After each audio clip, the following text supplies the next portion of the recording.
Okay, so after you have you probably will have several blend shapes and different controls on your character, but right now the only way to be able to access the character's visings or blinking or other various blend shapes is through the shape editor. And one other requirement for your rig is you need to have a visual slider on your, somewhere on the display, so you can just click and drag it, and it will do the blinking or vising change, or essentially allows you to have a much easier time actually clicking and animating, essentially. So, in our words, right now, if you want to actually manipulate blend shapes, we have the shape editor, but it would be nice if we had a more visual solution on screen that, like a visual slider that we can slide up and down, and it will probably blink the character as well. So I'm going to show how to do a slider to, let's do a slider that makes the character blink on the left eye. So what I am going to do is, okay, first of all, let's hide everything that isn't relevant to the rig right now. I'm going to close the AV Finish window. Okay, so first of all, I am going to make a slider. So, easy way, create NURBS primitive, make a square. I will drag the square. I will then rotate the square.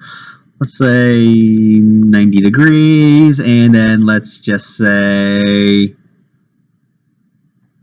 okay, so something like here, so here's a little rectangle that will designate the range of, let's say we want top, let's say we want top to be the eye is open and bottom to mean the eye is closed. So what I'm going to do now is I'm going to create let's do a NURB circle. Let's move the NURB circle up in the center here.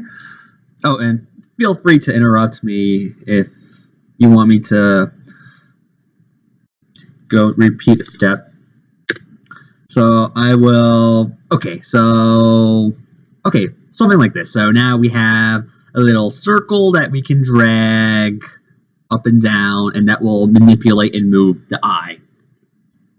So what I'll do is I will take, let's take all, okay, I made a separate layer that is color-coded yellow, so if I add all the NURBS curves to the layer control layer, then it will highlight to be yellow because it's a lot easier to see the controls this way.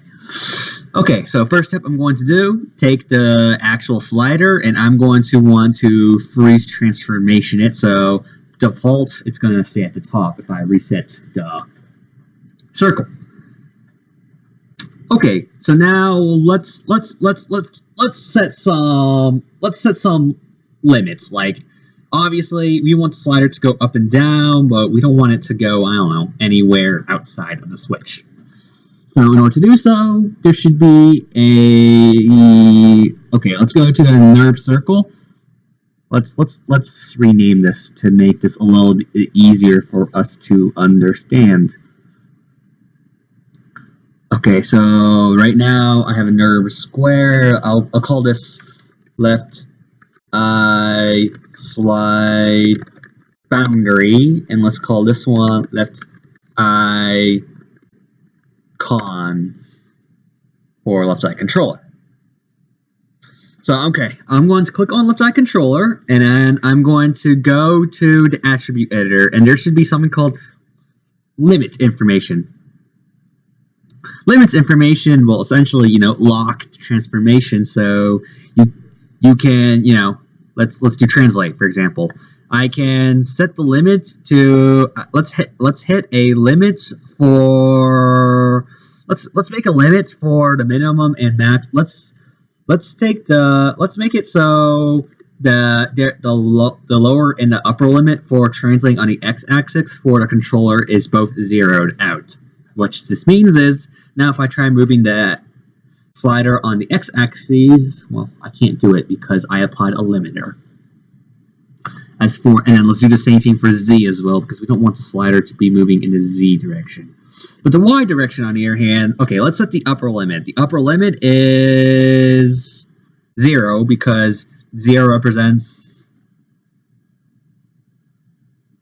Actually, that's the maximum limit. The maximum limit is 0. Okay, that means we cannot move it past up. And then to move it past down, let's drag the slider all the way down here. Value is negative 1.88. Let's apply the value of negative 1.88 to the minimum, and now I can't slide the slider past it. Okay, all good? We good with setting ranges? Alright, after you set the range, what we're going to do is, okay, we're going to do a bit of mapping. By mapping, what I mean is, when the slider is at the top, the left eye blink slider is going to have a value of 0. But if I switch the slider down, we want the slider to have its value changed to 1. So do you get the relationship? Switch on top. Blend shape for left blink is at 0. Slider at bottom. Left eye blink blend shape is then at maximum value, or 1. So we want to set that relationship. In order to do so, there is a tool called, you go down from drop down to the animation menu. There is a key, and you go to set driven key, and you go to set. Okay, so what we want to do is we want to select a controller, and the controller is this circle switch right here. So that is our driver, the controller. And what is being affected is the blend shape value, or what the slider is doing, essentially. So actually what you're going to do here is you're going to right click on the 0 value next to the left eye blink blend shape, and you go to set driven key, and that will load the left eye blink as what is being affected, essentially, the driven, what is being controlled.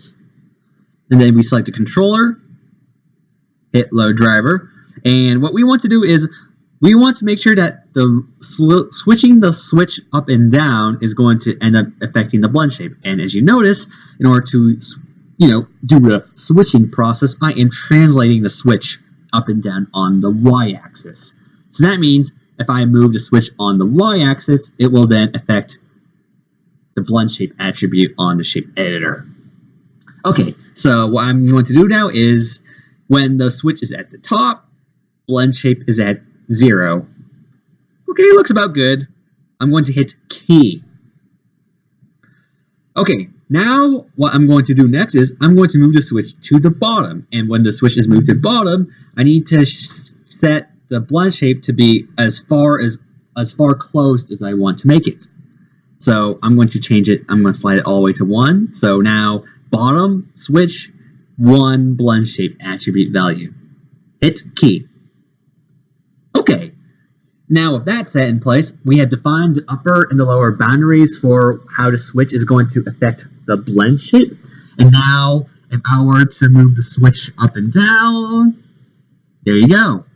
Up is closed, up is open eye, down is the eye closes. And there you go. That's how you make an on-screen switch for how to control a feature of your character. Oh, and then of course, if you want to make it even easier to read, I would recommend using, there's like a text tool or something, like 3D type. Let's change this to just left eye or something like that, and just scale this, drag this. Okay, there you go.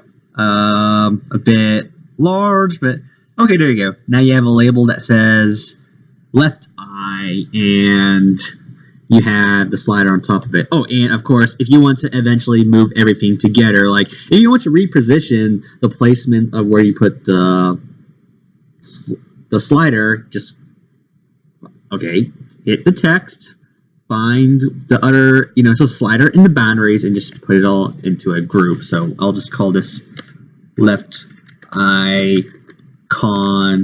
group or left eye controller group. And now I can just click on the group, modify center pivot, and I can move this without actually doing anything to the eye.